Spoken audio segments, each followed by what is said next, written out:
connection, and opportunity. All in one place. Come join the community. So text it now, don't wait in line. Fight for life. 949-292-905. That's 949-292-905.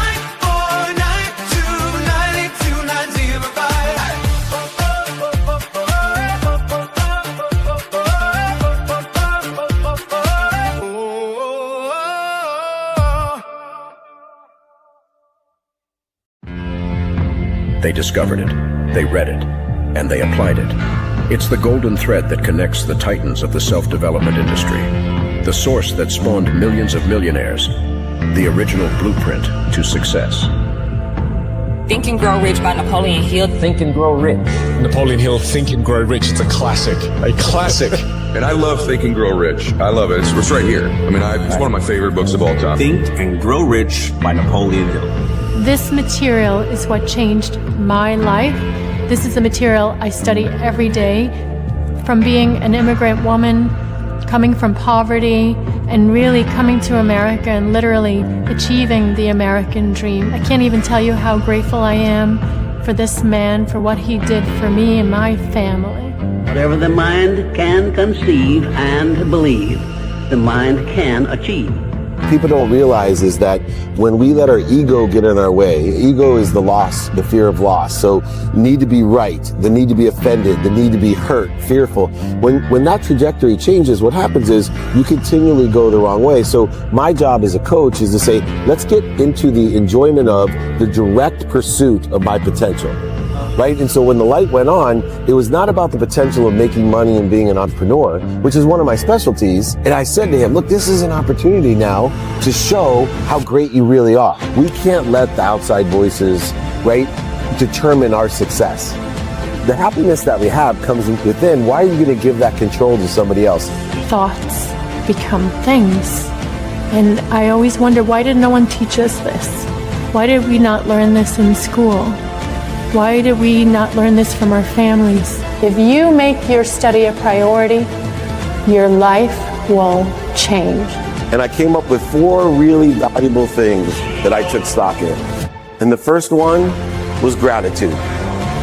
Simple gratitude. Although I grew up with nothing, I was always grateful.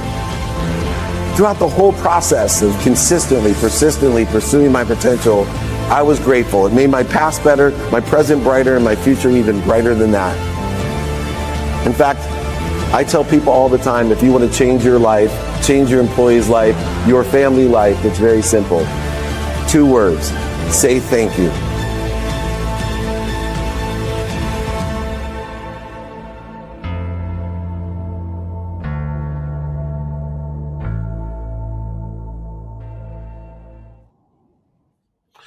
Good morning, everyone.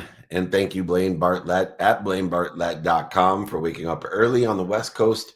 We're rocking and rolling in Louisville, Kentucky, and had a great day yesterday sharing a stage with the amazing Nick Saban. And it's amazing to be so close to such an incredible leader. And for so many years, the most winningest coach in the NCAA history. Kind of like Blaine Bartlett when it comes to mentoring, coaching, and teaching. He moves those possibilities into reality for thousands of people as well. Blaine Bartlett, thank you for joining us. Hey, flattery will get you everywhere, and it's a pleasure to be here. Well, thanks for waking up early. I'm going to run through briefly where we're going to be. We are in Kentucky today.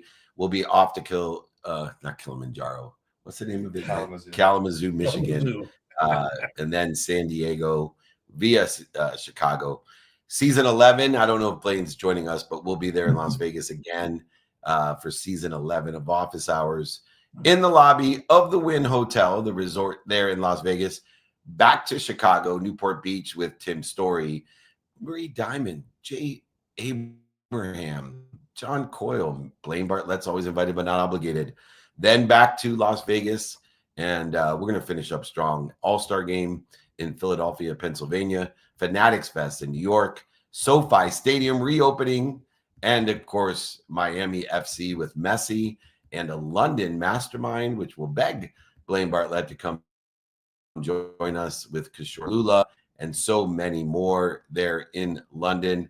That's how you get to 200 cities a year. We're rocking and rolling. That includes interviews, speeches, holding court, meetups, VIP dinners for Unstoppable, our charity. So many things going on to make a lot of money, help a lot of people, and have a lot of fun. If you want to be invited like Blaine, not obligated, it's easy to join our community to get invited or at least stay informed what city we're going to be in. You heard the jingle before we got on. 949 is the area code, 298. The last four numbers are 2905. That's 949-298-2905. We are blessed. And we're going to get started, Blaine. And you, I believe, are blessing everybody again by taking Q&A after the training. Is that correct? Absolutely. Looking forward to it. All right. Well, this is one of my favorite trainings called Speak It into Reality. And I always say spell it into reality because people don't realize why they call it a spell because we spell it and cast a spell by what we speak into reality. So many different movies, books, TV shows like Aladdin are aligned with this idea of what we think becomes our perception or our meaning. That perception of our meaning impacts our behaviors, and our behaviors create our outcomes, our results, our reality. And you're the master. So this is a Blaine Bartlett training of bringing possibility and thought into reality. Everything we create in our lives exists twice. That's something I learned from Blaine Bartlett. First, in our minds, as I mentioned, thought to perception, perception to behavior, behavior to reality. And these thoughts we think and the words we speak and the emotions that we believe and feel, we attach them, they become instructions for our subconscious mind and even our unconscious competency, impacting our genetic and energetic inheritance. We've all seen people who continually speak about the obstacles, the voids, the shortages, the limitations, and the problems. And somehow those challenges continue to grow. We also have seen people who speak with faith, possibility, and purpose, where opportunities seem to appear everywhere they go. We don't simply experience reality, we actually create it. What we repeatedly say, think, feel, do, and believe become our reality. And coming into lesson number one that I'd like to discuss with Blaine is the lesson of our subconscious mind is always listening. And if anybody would like the exercises and guides from today or my book, remember my email. We will send it, sign it, pay for it, ship it to you, give it to you. David means beloved. At D is my first initial. Meltzer means servant. Let me be your beloved servant. Email me, david@dmeltzer.com. Blaine, whether we're intentional or not, our subconscious mind will provide a consistent, persistent reminder of processing information that is based off of the meaning of the past and the traumas of the past. And they will shape what we say, do, think, feel, and believe, which obviously affects our behaviors, which will affect our outcomes. And these conversations that we have, the content we consume, the people we surround ourselves with, all become the sensory cortex of the conscious mind that influences the subconscious. And 80% of the subconscious mind, the thoughts are negative and they're constant. And they impact our genetic and energetic inheritance. In other words, they have the most impact on our future outcome. And so as we look at investing in ourselves, Blaine, what are some of the tools that we can use to program our subconscious mind correctly? It's a great question. And I think it starts with understanding and appreciating that everything is consciousness. I mean, you just have to, you have to embrace that as just the way that the universe is assembled. And I say assembled very specifically here because it's all a function of how we put things together. And the one thing that we have that is our mortar, if you will, of our building platform is our inner speaking. You know, we're always talking to ourselves in some way. So the answer to that question about, how do I go about doing some of this stuff is I start to monitor. Like you mentioned, fully 80% of the conversations we have with ourselves, not out loud, but internally, are negative in some way, shape, or form. What's also interesting is about 90% of the thoughts that we have are repetitive thoughts. They're the same thought that we had yesterday. Names and faces have been changed to protect the innocent, but they're the same kind of thoughts. And over time, that repetition starts to, carve ways, the neuronal structure in our brain starts to, adapt and adopt to those conversations. And how I describe something determines how I feel about it. How I feel about it generates my behavior. So when somebody's doing something and you hear them say in answer to the question, why'd you do that? And they go, I don't know. I just did. It's because the neuronal structures have been wired, and what wires together fires together. I mean, that whole aphorism. So what we want to be able to do is monitor our inner talking, our inner speaking. And that's So one of the true. keys to this whole thing. Yeah, and remind ourselves the question is whether we're investing in our future or financing our limitations, because we'll never overachieve that self-image that's created by these meetings. If anybody would like the first lesson, our subconscious mind is always listening. Just email me, david@dmeltzer.com. Lesson number 2 of Speak It Into Reality is our emotions. The energy emotion turns our thoughts into actual instructions. And these thoughts alone have limited power, but the thoughts fueled by intention, by emotion, become commands. And command means to work with that subconscious mind that acts upon and believes upon and feels upon the thoughts that we have. And so I see so often 2 different people that I'm coaching with the exact same objectives. One of the persons attaches to gratitude, excitement, and purpose to the goal, and they create so much more momentum, while the other person looks at what they don't have, what's missing, what other people want, what social media says, and they end up with exactly that: what's missing, what they don't have, what they don't want, what other people want, or what social media wants for them. And they end up with a huge void, a God-sized hole that's filled by everything and anything but God.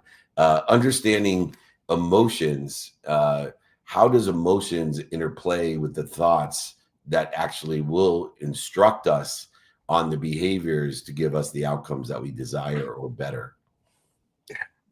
Again, I love these questions. I love this teaching platform. Napoleon was brilliant with some of this stuff. There's a big difference between intellectual understanding of something, which is where people will have a vision board and they see the vision and they intellectually understand the law of attraction. What they don't necessarily appreciate and actually resonate with is the law of vibration. Emotion is energy in motion, and I have to be able to make sure that there is a difference between cognitive understanding and knowing it in my body. That feeling structure. Creation is a vibrational function, and I don't just create with thought in the sense that I'm intellectually aware of something. I create through the emotional vibration of it. So I have to become resonant with and come from that ideal. So if I look at my vision board, the vision board is out there, and I look at the pictures on it, and it's out there.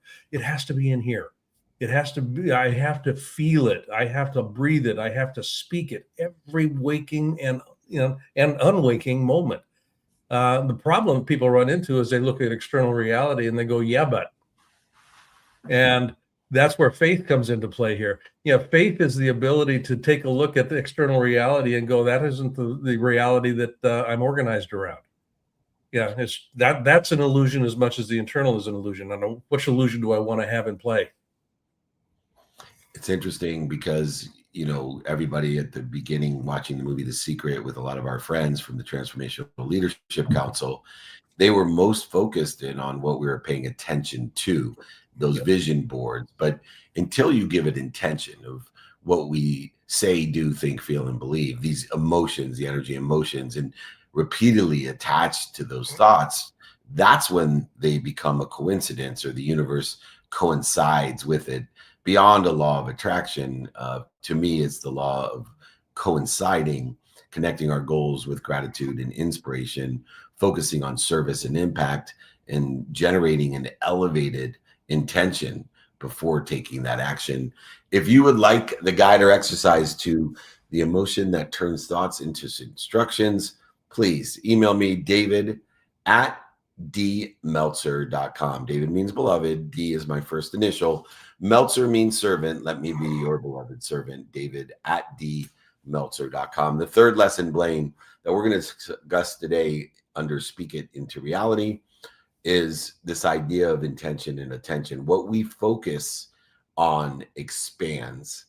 So our subconscious mind and our unconscious competency working continuously without our conscious mind as either a witness or not, as a participant or not, or as a immersed entity or not. Our subconscious mind and the unconscious competency that corresponds to it, they respond to what we focus in on and dominate with in our focus. It cannot, the subconscious, not only distinguish between what we want and what we fear, it has no morality. It simply magnifies what receives our intention and attention.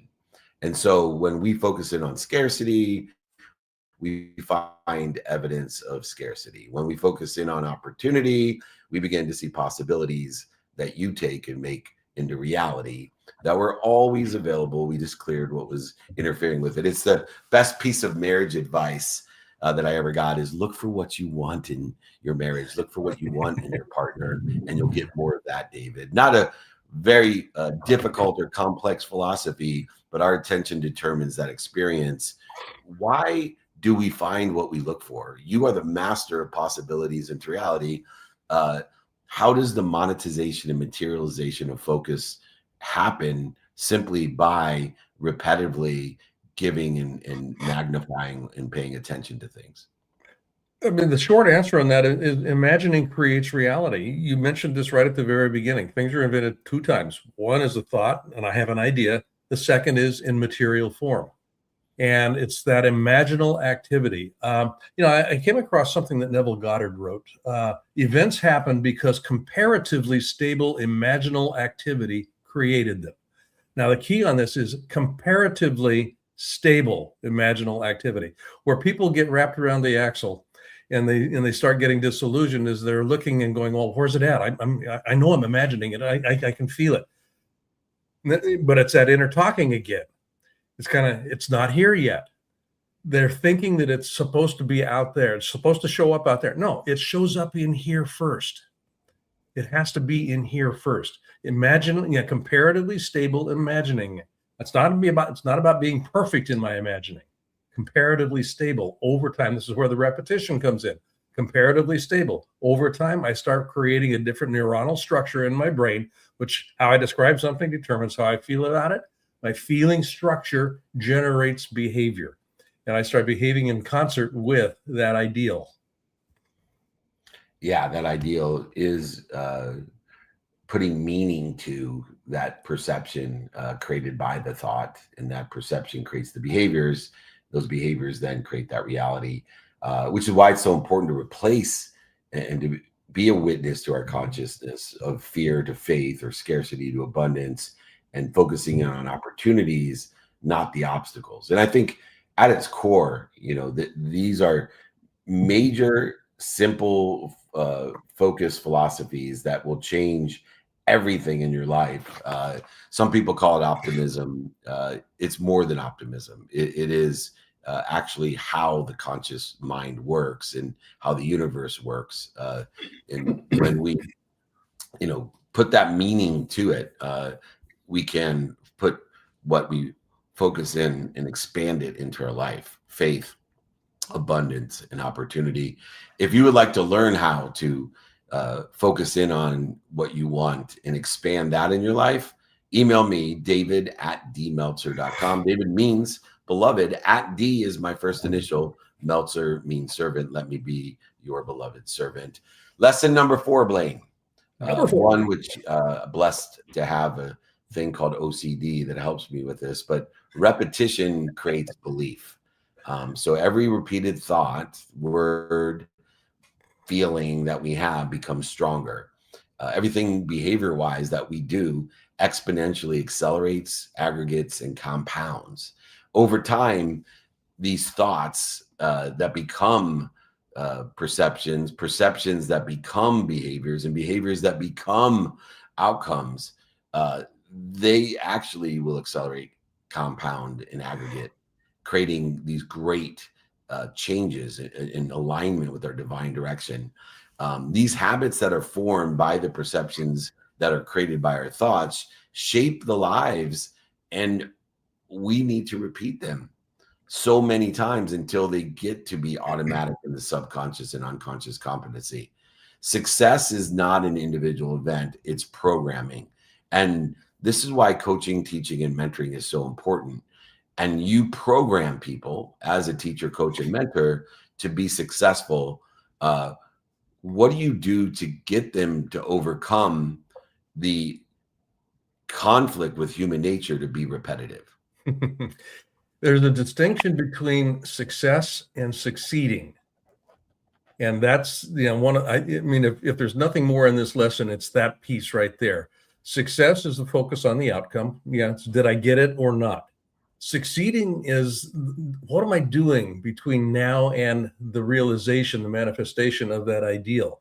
And it's the succeeding piece that I want to be paying attention to. Am I behaving, thinking, smelling, talking, feeling? I mean, all of these things in concert with that objective.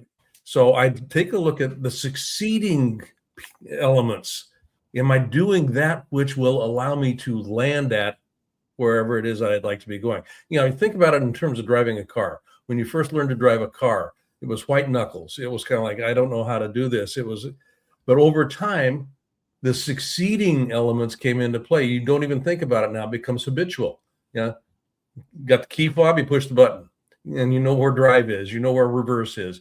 And you don't even really, cognitively think about it. It's just a habituated way, and you end up succeeding through all of those succeeding elements. You end up with success at the end of the drive. You got to Kroger's or wherever it is that you landed. So that's kind of how this works metaphorically. It's the succeeding elements that I want to be paying attention to. Am I doing that which would be consistent with someone who has this outcome or this reality in their life? Yeah, it's so important to categorize our behaviors, and I do a simple categorization of, is this behavior, whatever it is, do, say, think, feel, or believe, is this behavior aligned with where I want to be or better? Or is this behavior interfering? And you can't go by understanding that, if you do what you feel, then you'll end up feeling like you don't want to go work out, but you want to go for self-pleasure, and you'll end up a mess. We need to be consistent to shift that paradigm in our own feelings, that we are addicted or we want to go work out and we don't want to sleep in and eat bad food or whatever it may be. So it is a absolute proven fact that repetition creates beliefs. These beliefs create the behaviors create the outcomes. So create, whether it be either daily affirmations, say gratitude morning and night, but just reinforce what you do, say, think, feel, and believe through consistent behavior, because it's consistent behavior that accelerates, aggregates, and compounds the divine direction or results that you desire. So everyone, if you would like the exercise and guides of all of these, but particularly lesson 4, repetition creates belief, David at dmeltzer.com. David means beloved. At D is my first initial. Meltzer means servant. Let me be your beloved servant and serve you up the exercises, guides, and books today. Just email me. That'd be the easiest way to do so. Lesson number 5, Blaine, for us to discuss is, I was talking about spelling and casting spells, speaking our desires into reality. Your tagline is moving possibilities into reality. And part of that is speaking these possibilities into probabilities and probabilities into reality. I always say possibilities are formed when you know what you want in your divine direction of where you want to be and align the meaning of the past with it. When you know who you can help and who can help you, those possibilities become probabilities, a mathematical advantage by knowing who you can help and who can help you. And then knowing how, by utilizing and assigning time of attention and intention, will equal the coinciding or the realities, the monetization or materialization of what you desire. And speaking is a step that occurs after thought, and goals remain very distant when they stay in thought. When we consistently speak them, write them, emotionally connect with them, they now become devotional. So they're disciplined in a divine direction because we're disciplined in the consistency of speaking into that divine direction. So we transform discipline, which does not get you to where you want to be or better, into devotion, which has a greater statistical success of doing so. So the difference between someone interested in achieving a goal and someone devotional to achieving a goal is the level of consistent conviction that they bring to it. Can you help people understand how important it is to add an expansive devotional speaking into what you want to have in your life or these realities? Yeah, this lesson in particular, speaking our desire into reality, language creates reality. It also is a reflector of reality. So when I start paying attention to not only the language that I'm using, the speaking that I'm doing on a daily basis, am I identifying things that are, or am I speaking about things that are consistent with that ideal that I would like to see experienced in my life? Do I speak that into life? Do I speak it into life? There's also the other part of it has to do with this inner speaking, this inner talking. I'm continually having this conversation go on, and I look around and I go, it's not here yet. See, the big problem, and this is where Napoleon talked about in Outwitting the Devil, the big problem that comes into play here is we start drifting because we start paying attention to external reality, what we call reality, the externalities, and we go, it's not here yet. Devotion has to do with a recognition and an embracing that it's already happened. I just haven't arrived. It's already here. I just haven't arrived. This is what it looks like as I'm arriving. I don't pay attention to what's in the external environment. I pay attention to what's in the internal. Language creates reality. It also reflects reality. I want to have them aligned. I want to have them aligned. And, So and I know that when the but comes into mind, that's where I'm out of alignment. Yeah. And for me, I believe that in that arriving is really the paradigm of what am I doing to interfere with it? So because I've actually already been a part of it, arriving or arrived, that which I desire and I produce intention of devotional behavior of what I do, say, think, feel, and believe, is categorizing, is what I'm doing, saying, thinking, believing, is this devotional behavior aligned with the divine or interfering with it? Because I've already arrived, it's already here, and that reality, and we seek inside what we want outside. Too many people are looking outside, but it's so simple to speak our desires into reality, but we need to be disciplined and devotional. I know so many people so disciplined in working that they forget to make money. They're so disciplined working, they forget to spend time with their family. They are so disciplined working, they forget to take care of themselves. When if they're devotional about working, they'll make a lot of money, they'll spend time with their family, and they'll spend time developing themselves, their health, mental, physical, and spiritual health. And so if you want to learn the exercises to speak your desires into reality, email me, david@dmeltzer.com. David means beloved. D is my first initial. Meltzer means servant. Let me be your beloved servant. Just email me. The final lesson today for Speak It Into Reality, Blaine, is one in which you and I have discussed many different times. It's the combination of wisdom and faith make it real. And wisdom is an action to me. It's far beyond knowledge. Wisdom incorporates, as we learn, knowledge is a commodity today. It's a commodity, and it wasn't when we were young. You had to memorize. Like, people who could be their own AI, could be their own computer, had much more value 50 years ago, 40 years ago, 30 years ago, maybe even 10 years ago. But today, knowledge is a commodity. Anybody can speak into their phone and get knowledge far beyond what any human being could gather, and far greater of speed, by the way, as well. But it doesn't make up for the human experience. And when we combine wisdom and faith that make it real, speaking something into reality doesn't mean waiting for it to happen. Don't sit high on your mom's couch, broke and sick all the time, dreaming about your Ferrari. Faith must be supported by action, by wisdom. And wisdom comes from action. It's the lessons that we learn. And most successful people believe in outcomes before they see the evidence. So they look for what's interfering with it, but they also take consistent, persistent action to devotionally create the evidence that they desire. Faith will create certainty in uncertainty. And certainty creates action, and action creates the results. We need to keep certain promises to do that, Blaine. How can we use faith to help facilitate moving our possibilities into reality?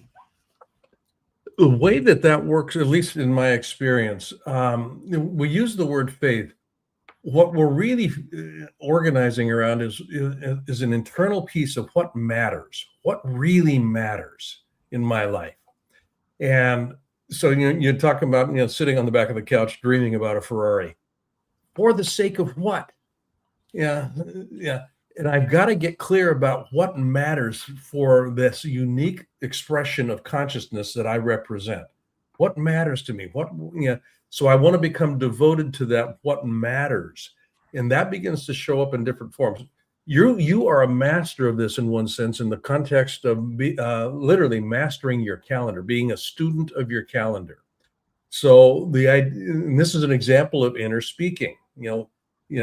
When I'm focusing on my calendar, I'm not necessarily using words, but I'm looking at the language of calendaring as a mechanism by which I begin to organize the actions I'm taking in consistent, persistent pursuit of that worthy ideal. What matters to me? I've got that lined up. I've got it in my calendar. So this isn't magical thinking. It's literally, how do I structure my life to manifest that which I say I want to have? How I describe something determines how I feel about it. How I feel about it generates behavior. Now, part of the difficulty here has to do with at least when we're starting out, how I think about something begins to generate a feeling. So there's a loop. I think about it, I feel about it. I think about it, I feel about it. Pretty soon we start getting the feeling piece, in front of me. I feel about something, so I start thinking about it in a manner that's consistent with my feeling. So I wake up in the morning and I go, God, I don't feel like going to work out. I've lost connection with what matters. And I start letting the feeling run it rather than the inner conversation run it. So good. If you would like the lesson on wisdom and faith, shortening the distance of resistance, so faith and action will make it real, just email me, David@dmeltzer.com. David means beloved. D is my first initial. Meltzer means servant. Let me be your beloved servant. Get the replay of this training. Get the guides and the exercises. Remember that our subconscious mind is always listening. Emotion will turn your thoughts into instructions. What we focus in on expands. Repetition creates belief. And speaking our desires into reality, finally shorten the distance of resistance, that faith and action make it real. Speak it into reality training. Our future is being shaped every day by what we do, say, think, feel, and believe. When these elements are aligned, extraordinary outcomes become reality. Our possibilities become probabilities. Our probabilities become reality. So many people want success, but what they do say, think, feel, and believe are filled with fear, doubt, shortages, voids, and obstacles, what other people want, what's missing, and what they don't have, even what social media wants for them. Their words are filled with fear, and their actions lack consistency. Alignment changes everything. Success happens inside before it appears outside. The reality we experience tomorrow is already here. Yeah. We just got to figure out what we're doing to interfere with it. And we do that through the conversations we have with ourselves every single day. This has been the Speak It Into Reality training. If you'd like, once again, to replay the guides, just email me, David, at dmeltzer.com. I want to say thank you to Blaine Bartlett. I'm off with Nick Saban here at Crash Champions in Louisville, Kentucky. We'll be in Michigan tomorrow, in Kalamazoo, San Diego on Friday, Vegas on Monday and Tuesday, season 11 of Office Hours, Chicago, Newport Beach with Tim Story, Marie Diamond, Jay Abraham, many, many more. Back to Vegas, then the All-Star Game in Philly, Fanatics Fest in New York, SoFi Stadium, see it, the Miami FC with Messi, and then a UK mastermind with Kishore Lula in London. That's how you get to 200 cities. That's a boastful couple weeks, and we are here to be of service and of value. Once again, if you want to stay informed or invited, area code 949. Next three numbers 298. Last four numbers 2905. That's 949-298-2905. I'm going to hand it off. We are blessed to have my mentor, my coach, my teacher, who has helped me move so many possibilities into reality, Blaine Bartlett. Go to blainebartlett.com. He's here to take Q&A. Mikey, you going to take over, or who's going to host us? Oh, yeah. You got me? Hear me in Clubhouse? What's up, Mikey? Good morning. All right, take it over. Thank you, Blaine. You bet, buddy. Welcome back. Welcome back, Carter. Here we go. All right, before we jump into some Q&A here live, the chat is blowing up. So I'm going to go ahead and jump to the chat first. I'll pull the question up here on screen. So we can address some of these questions here, get some love for the chat, and then we'll jump into some live questions. Sound fair? All righty. All right, perfect. First one here I'm going to pull up on screen here is Paul Brinley. Let me know if you can see that and if we're all good with that first question. Let me see here. Paul, where are you? Paul Brinley. Everyone talks about, talks about taking massive action to achieve your goals. But what do you do when you face massive obstacles or consistent obstacles in a period of time when pursuing your goals? How do you deal with the issue? Paul, that's a great question. And I say it's a great question because it's something that I think everybody will encounter, and everybody, in fact, does encounter at some point in time. Marcus Aurelius, when we think about this in the context of Stoic philosophy, in his book Meditations, which was his private journal, he speaks about the obstacle being the way. And what's interesting about that particular phraseology and that particular point of view is a recognition that the obstacles that I encounter would not be in my experience unless I was on the path to what it was that I said I wanted to have. And you just stop and think about that for just a moment. Yeah, if I'm walking a path, there will be certain things on that path. All the time, there will be certain things on that path. The obstacle that I'm encountering is something that is part of the path. It's not something that's stopping me. It's something that is actually part of the path. And then my role in, think of this in the context of the hero's journey, is to use the obstacle. The obstacle is the way. That ideal that I want to achieve oftentimes will require me learning, doing, or being different than how I was when I first started the journey. So the obstacle actually represents a mechanism by which I learn how to do, be, or think differently, so that I'm actually preparing myself, and I'm actually leveraging the structure of the path that enables me to be successful. Yeah. So I made the point in the formal training period here that there's a difference between success and succeeding.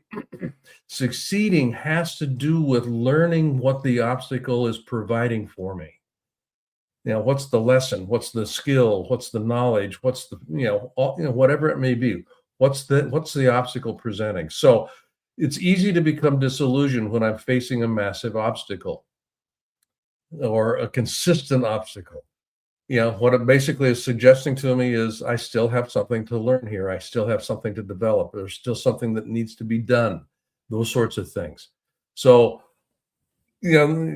we made the point in the formal teaching, the universe is neutral. I mean, it's just putting stuff up. It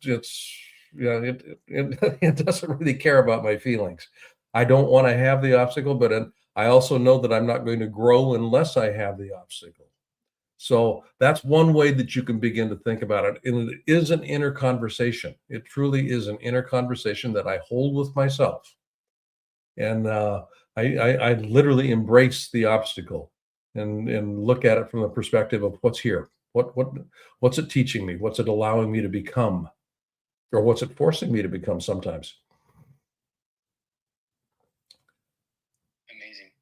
Thank you, Blaine. Appreciate that. I'm sure getting some feedback in the comments from everybody else, and they're chiming in on their responses to that as well. So thank you there. We have Sister Sue that joined us on stage. I saw you commenting on StreamYard as well. Thank you for joining us, Sister Sue. If you can unmute yourself and ask Blaine your question.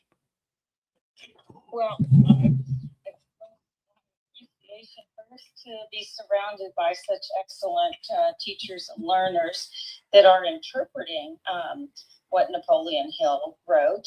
And yes, we seem to need to be outwitting the devil, because the devil is like the wolves in sheep's clothing that have infiltrated the government health and human service sector, the educational health and human sector, and the nonprofits that we used to think we could trust for doing this important faith work, like the teachings of Jesus, and also how it's infiltrated into business with people calling themselves Christians. So I have been, I'm 72 at this point. I'm 10 years into retirement from my 40-year nursing career. And I loved doing capstone projects because I got to apply the learning of what I was certifying in to what was really applicable in the reality of what I'm seeing for families. Now I'm 10 years into this, and I seem to be continuously running into wolves in sheep's clothing. But I'm just so grateful that 3 years into my nursing, I decided to make a new updated covenant with God that I would return the health and well-being birthright to the people through the healthcare system.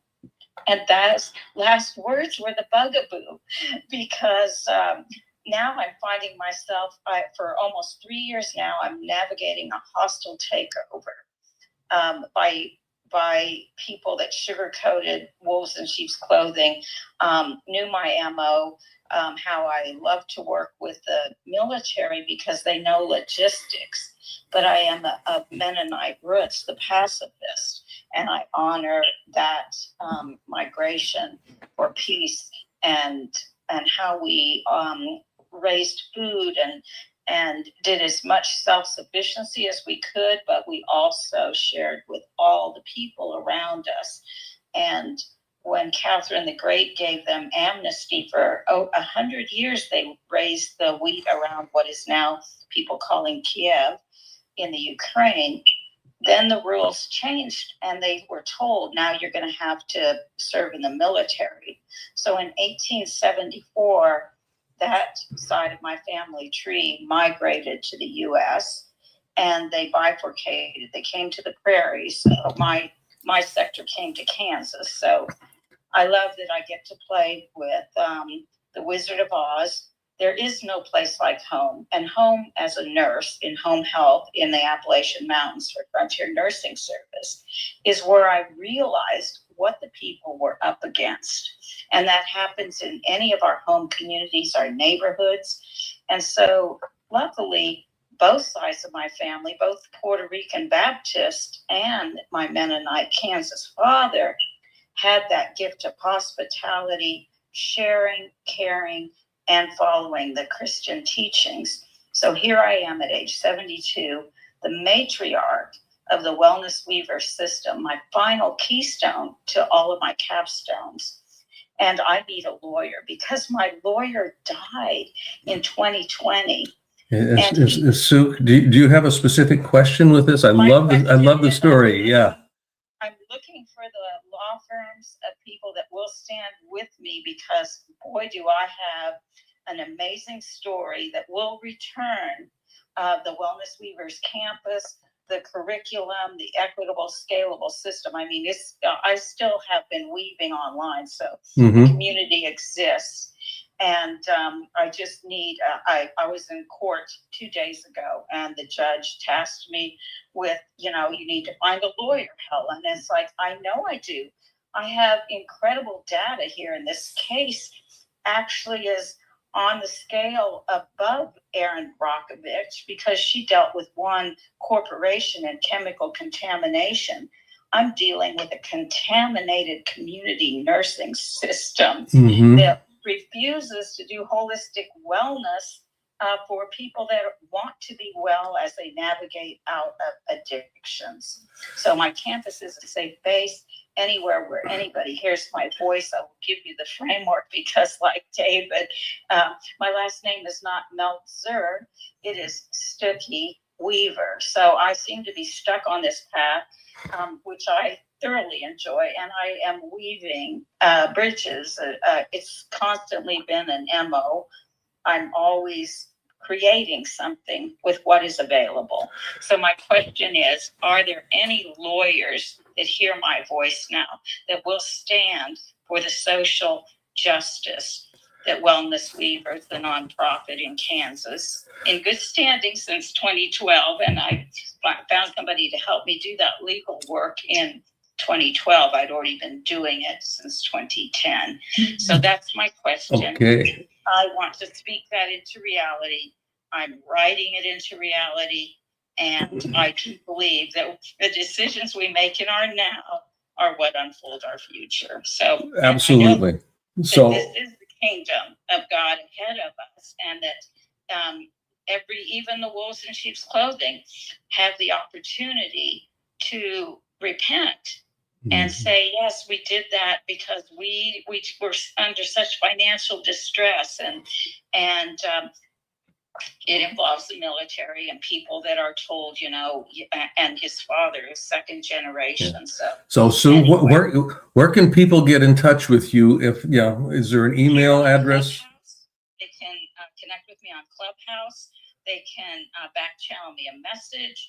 I will put into the chat the way that anybody that asks me for money, I say, this is where you can earn money. This is where you can connect. This is where you can be in the Live Well Health and Wellness Cooperative with me, where time exchange is our money.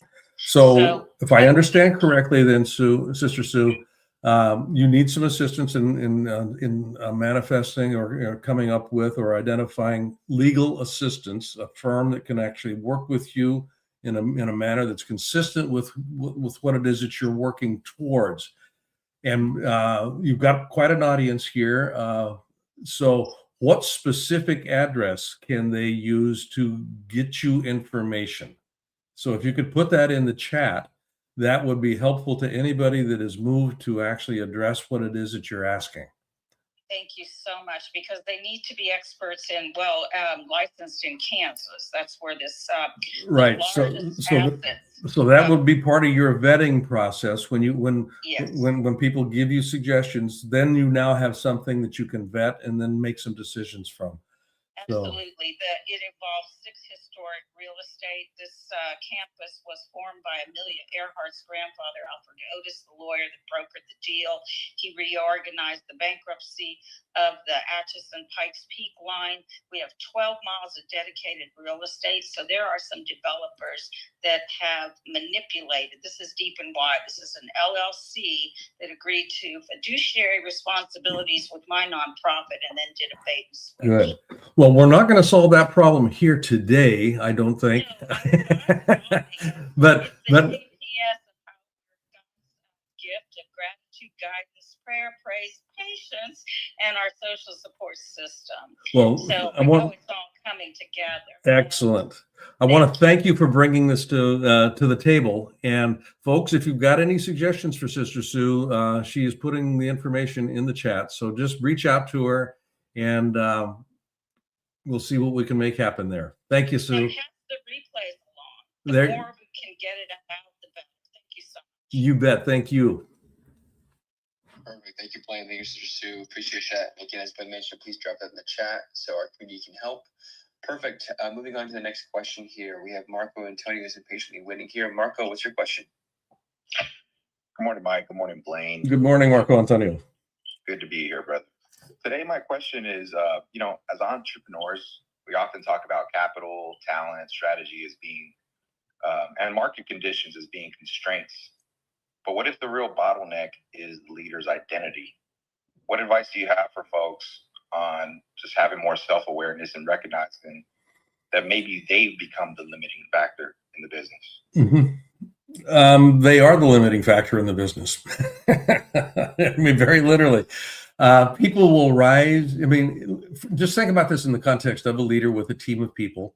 My consciousness as a leader will set the ceiling of where my folks will actually go.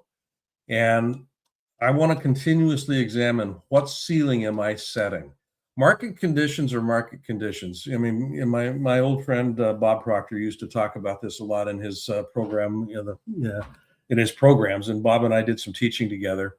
But he would make this point that there were more millionaires made during the Great Depression than any other time in American history up until that point. There were more millionaires in the face of what was a catastrophic, people thought of it as a catastrophic depression era. And when we start thinking about it in the context of what's the opportunity, and this kind of goes back to Paul's question earlier about obstacles. The obstacle would not be present unless we were on the path. And as a leader, I need to be in a position to actually examine how I'm thinking of, acting around, feeling about the quote unquote obstacles that I'm encountering or that we're encountering as an organization. And the market condition is one of those things. It could be an obstacle. It could also, another way of saying that, could be an incredible opportunity to do something a little bit different, to reposition ourselves. There's a lot of different things go on here. We want to, there's a whole series of laws that come into play here, and I do a program that I call the hidden laws. There's 7 of them, 7 hidden laws of leadership, and they're kind of like the water in which we swim. These laws are operational all of the time, and one of the laws that I speak to is something that I call the law of creative constraint. And creative constraint literally speaks to, we have constraints in resources. We have constraints about people, money, material, just think of something that you experience as a constraint. The market is constraining my ability to go to market, as an example. Supply chain issues. Those constraints actually can be a creative force. And a creative force in the context of it requires imagination to move beyond the constraint. It requires innovation to move beyond the constraint.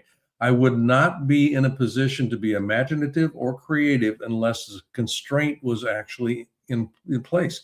I mean, the overused metaphor has to do with the pressure that coal actually is under in order to produce a diamond. Yeah, and you're not going to get a diamond out of coal unless you have pressure.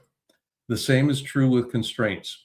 That's sort of a thing that comes into play. And the leader is the one that actually becomes the bottleneck. They either go, oh my God, this is horrible, we're going to die, or hey, this is fascinating. What can we do with this? How can we actually approach this? And I'm not trying to minimize the experience of having, issues in my life. That's, I'm going to feel the way I can be disappointed, but I can also keep moving. I can be frustrated and I keep moving. I mean, those sorts of things come into play. And that's the function of a leader, moving possibility into the recognition of a probability, such that probability now has more likelihood of becoming a reality. There's a migrational process that occurs with that. I imagine the possibility. I can recognize the probability of it because I've imagined it so vividly. And if I can get that to the point of probability, now there's a reality that can be manufactured out of that. Hope that's useful, Marco Antonio. Incredible, Blaine. I appreciate the answer. The constraint is a blessing and an opportunity for us to improve and get better. I think the thing I took away from here was opposition. The opposition will not be present unless we're on the right path. So thank you, my brother. Appreciate you. Absolutely. Absolutely. You bet, buddy. Perfect. Thank you, Marco, as always. Blaine, moving on we have some more comments and questions coming in inbound on the live stream here. This question is inspired by Farmer Rob. Is how can entrepreneurs stay patient and with slow growth while ensuring their hard work is intentionally leading to profitability? Okay, can you state that one more time? Yep, no problem. How can entrepreneurs stay patient with slow growth while ensuring their hard work is intentionally leading to profitability? Okay. Well, I'm going to Farmer Rob. As a farmer, there's an interesting way that you can begin to organize this. When you plant seeds, you you prepare the field. And I grew up on a farm. You prepare the field, and then you plant the seeds. The seeds have got their own gestational timeline.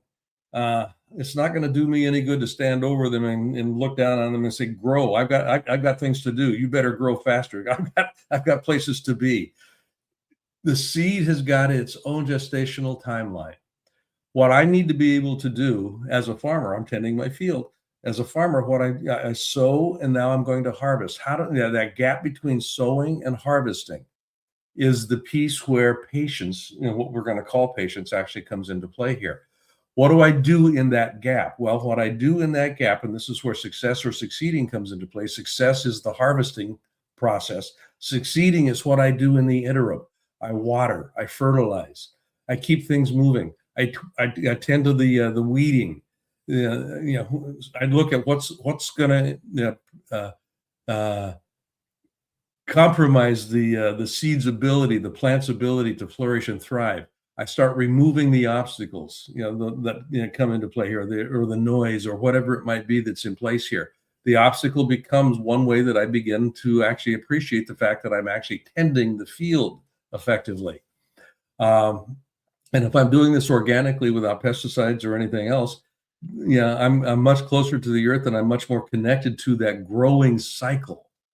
So I'm not looking for artificial ways to do this. I'm looking for ways that I can actually get close to the earth, know what's going on vibrationally with the seeds that I've planted, and then when the harvest is ready to be reaped, I'm in a position to actually appreciate it, celebrate it, and work with it. So there's that dynamic that comes into play. So the universe's timeline is the universe's timeline.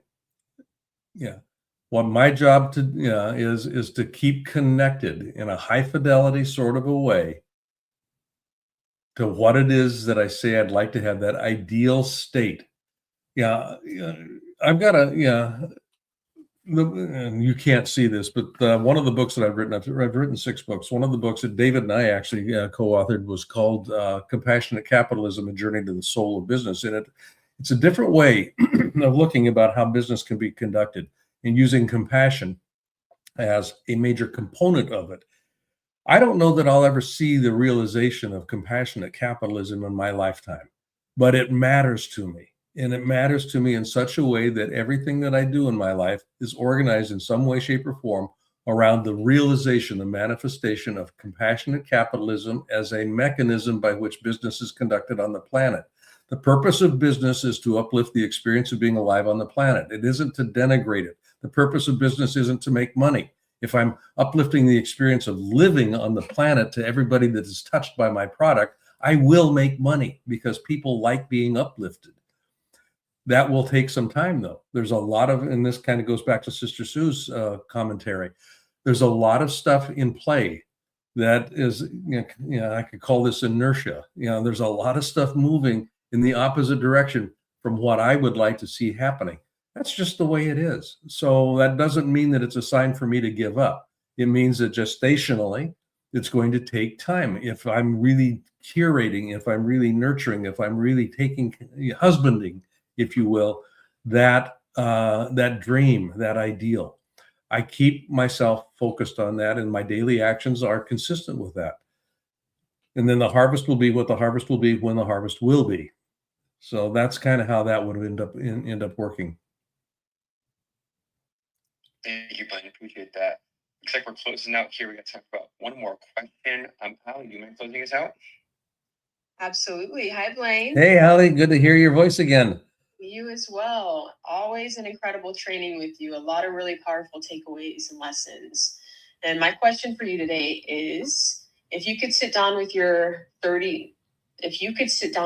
30 years ago, just as you were beginning to understand these principles, what's the one truth you would share that would have saved you the most unnecessary struggle, not in learning them, but in embodying them deeply enough that they became a part of who you are and you really saw that transformation phase in your life? Well, I'd have to go back more than 30 years. The one thing that would probably be useful for me to have embodied back in my 20s, and this is part of this answer has to do with recognizing that there are cycles in life and there are just things that I need to go through in order to get to where I can actually appreciate some things. But one of the things that I'd like to have appreciated much earlier on was the idea of embodying, not just imagining pictorially, but embodying the experience of that ideal. How do I actually go about feeling it into life?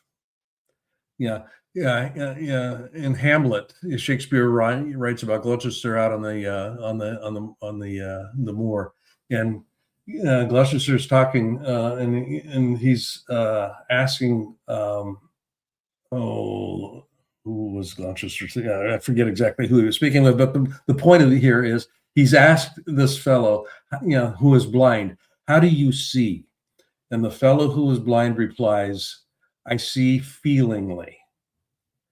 And that's what I wish I had embodied way back in my 20s. I see feelingly, because it's the emotional dynamic, that creates. It's not just the thought itself. Thought married to emotion is the way that things actually move in the universe. Everything in the universe vibrates. It's in emotions are the vibrational language. This is the emotional, the vibrational language of human beings in the creative mode. Emotions are the vibrational language. I speak it into reality, not just with my words, not just with my thoughts, but with my emotions.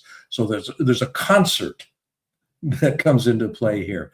And I am the conductor of that concert. I have basically three instruments that I'm playing with: my thoughts, my feelings, and my actions. I want those three to be in harmony. That's how I would, if I had embodied that much earlier on, it would have been an interesting experience. Beautiful. Thank you so much. Great training today. Thank you, Ali. Amazing, Blaine. It is 6:00 a.m. Pacific Standard Time on the dot. We are warming, as Nick would say if he was moderating this. But I appreciate you as always, Blaine. Please share with the community as always where people can find you, get more content, connect with you. Where can they find you? BlaineBartlett.com is the website, and I'm always on LinkedIn in some way, shape, or form. And you can send me an email if you want to my company, info@avatar-resources.com or bbartlett@avatar-resources.com. There you go. And Gigi's got that up on the screen for those of you that are watching. So that's probably the easiest way to get a hold of me. If you've got a question, I'm very happy to respond. Amazing. Thank you, Blaine. Appreciate you always in the Q&A here for the Napoleon Hill Institute training every Wednesday. Thank you, Gigi, for producing as always. Thank you for those that joined, asked the questions, we're engaged with our community. We appreciate you guys. Thank you so much. Gigi, hit it. Close this out. Thank you so much.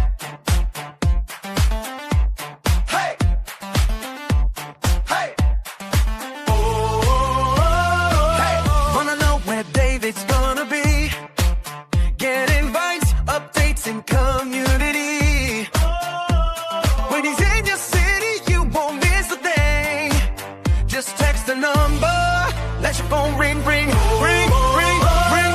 949-292-905. That's 949-292-905. Events, connection, and opportunity, all in one place.